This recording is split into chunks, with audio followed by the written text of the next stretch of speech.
Hello welcome guys. আজকে recipe হচ্ছে পিঠা বানানো। এখানে ডো গুলো রয়েছে, এখানে কাটা হয়েছে। এই যে ডো,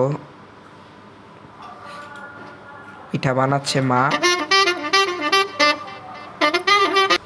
দেখতে মনে হচ্ছে খুব মজাদার, আসলেই খুব মজাদার হয়েছে, টেস্টি।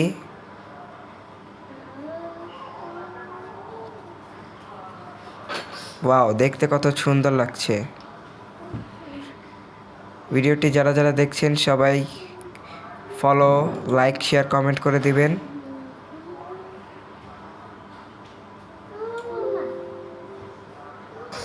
এই যে হয়ে গেছে, এই যে এখন দেখুন কত পিঠা পিঠা আর পিঠা। ওই যে একটু পুতুল, তো এটা আমি আর একটু পরে হাতে নেব। তো দেখতে কিন্তু ভালোই লাগতেছে।